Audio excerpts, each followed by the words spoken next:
এই দেখো ফেলা মাত্র টপার টপ। খাচ্ছে লে। ওই চিকি চিকি চিকি।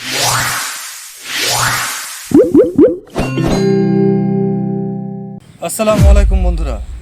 এই গুঁড়ো দিয়ে মাছ ধরবো বন্ধুরা। এই যে গুঁড়ো কেন, তার কারণ হচ্ছে আমরা পুঁটি মাছ ধরতে এসেছি। এই যে পুঁটি মাছ ধরা ছিপ, পুঁটি মাছ ধরবো। এই যে সেই বিলের পুকুর যেখানে আমি পুঁটি মাছ ধরে থাকি, দেখতেই পাচ্ছেন বন্ধুরা। এই পুকুরের সঙ্গে ডাইরেক্ট নদীর কানেকশান আছে। তো এই পুকুরে আজকে আমরা মাছ ধরবো। তো দেখি কত পুঁটি আমরা ধরতে পারি। আজকে পুঁটি মাছ ধরে দেখাবো। বাড়িতে বসে বসে বিরক্ত লাগছিল, বিরক্ত হওয়ার থেকে মাছ ধরা অনেক ভালো। আর যারা মৎস্য শিকারী তারা চুপচাপ বাড়িতে থাকতে পারে না, কিছু না কিছু সুযোগ পেলে পরেই চলে আসবে মাছ ধরতে। তো এই যে মাঠের পুকুরে মাছ ধরবো, সঙ্গে থাকুন।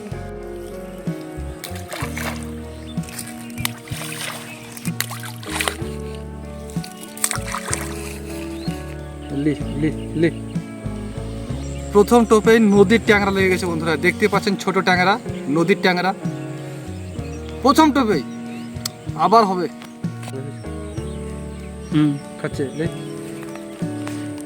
চিকি চিকি চিকি চিকি চিকি চিকি। লে খুল খুল খুল। কই বাদশা? এটাতে মাছ লাগবে না বলছিল, এই টোপটাই আমাদের বাদশা বলছিল নাকি এই টোপে মাছ লাগবে না।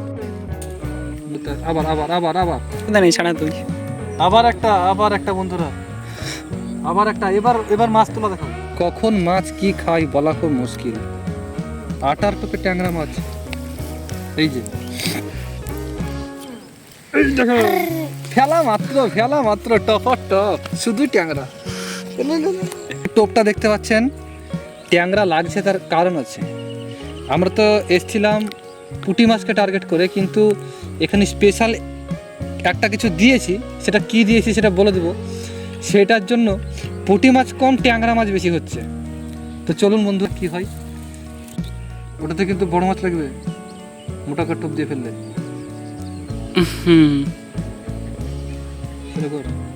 আছে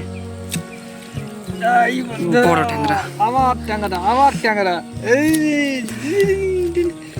টোপে ট্যাংরা মাছ হচ্ছে। আটার টোপে কোনো কিছু লাগে না। এই যে আটার টোপ, আবার ধরবো। রেসিপি দিব বন্ধুরা। A few moments later. একটা আমেরিকান মাছ লেগেছে বন্ধুরা। এই যে এই আমাদের রিক বাবু তুলেছে মাছখানা হেভি। এই দেখুন বন্ধুরা, এই টোপ সাধারণ টোপ, আটা। এই আটার টোপ দিয়েই হচ্ছে, অন্য কিছু লাগবে না আমার। আটার টোপ থাকলে দেবো একদিন। যে কোনো মাছ লাগবে, যে কোনো মাছ। পুঁটি ধরতে এসেছিলাম, লাগছে ট্যাংরা আমেরিকান। অফিসে গিয়ে আবার আবার আবার আবার আবার এই যে বন্ধুরা, দেখতে দেখতে সন্ধ্যা ঘনিয়ে এলো। ওই যে সূর্য ডুবছে লাল হয়ে। এই যে গ্রাম বাংলার একটা দৃশ্য, এক অপরূপ দৃশ্য। চারিদিকে তালের বাগান, আর এই যে মাঠের পুকুর। এই পুকুরে আমরা এসেছিলাম পুঁটি মাছ ধরতে।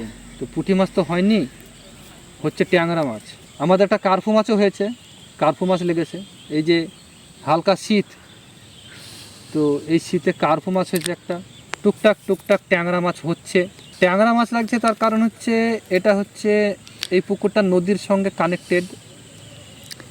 বর্ষার সময় নদীর বোয়াল মাছ, ট্যাংরা মাছ, পাতাসি মাছ, আরও অন্যান্য যেসব মাছ আছে নদীর, সেই সব মাছ এই পুকুরে ঢুকে যায়। তো সেই কারণে ট্যাংরা মাছ হচ্ছে, ভালোই লাগছে। তো মনে হচ্ছে আজ আর সেরকম টাইম নেই, তো আমরা আর কিছুক্ষণ চেষ্টা করব, দেখা যাক কী হয়। আর আমার সঙ্গে এসছে সেই আমার পুরাতন বন্ধু। ওই যে হাই বলে যে ভালো করে, সুন্দর করে। হ্যালো হ্যালো বন্ধুরা বল। হ্যালো বন্ধুরা। তো এই যে আমার পুরাতন বন্ধু, হ্যাঁ, দারুণ মাছ ধরে। আমি যেখানে যাব আমার সঙ্গে চলে যাবে মাছ ধরার জন্য। হলো না, মিস হয়ে গেল। একটা লাস্ট টোপ চেষ্টা করব না, তার কারণ হচ্ছে এত মোটা টোপ দিয়েছি, মাছ লাগেনি, তাহলে আর মাছ হয়ে যাবে। হয়ে গেছে মাছ ধরা। মাঠের পুকুর বুঝতে পারছেন, ওই যে ঝোড়, ওই যে জঙ্গল দেখতে পাচ্ছেন। তো এই জঙ্গলে আর থাকা যাবে না, তার কারণ হচ্ছে এখানে সাপের অত্যাচার, প্রচুর সাপের অত্যাচার। তো সন্ধ্যা হয়ে গেছে, এবার আমাদেরকে উঠতে হবে। রিপিট করুন এটা। মাছগুলো একটু দেখে দাও, মাছগুলো দেখে দাও কী কী মাছ পেয়েছে এই শীতের সময়। এই যে ট্যাংরা মাছ, এই ট্যাংরাটা বেশ বড় ট্যাংরা এটা। হ্যাঁ, বুঝতে পারছেন না মনে হয়, ক্যামেরাতে আমাদের থেকে ছোটো মনে হতে পারে, কিন্তু বড়, অনেক বড় ট্যাংরা। হ্যাঁ, এই যে আর একটা বড়ো ট্যাংরা, এই যে ট্যাংরা। হ্যাঁ, তারপর একটা কার্পু মাছ। এই মাছগুলো আজকে আমাদের হয়েছে। তো যাই হোক, সব কিছুই এই বন্ধুর জন্য, এই বন্ধুর ধামাকা আজকে। থাকলে মাছ হয়। হ্যাঁ, কেমন লাগলো মাছ ধরে তোমার? ভালো লাগলো? এই সাবাস, ঠিক আছে। তো সন্ধ্যা হয়ে গেছে, আজান পড়ে গেল, আমরা আর থাকবো না। এবার আমরা গুটিয়ে তো নিয়েছি, বাড়ির উদ্দেশ্যে রওনা দেবো। আসসালামু আলাইকুম, ধন্যবাদ।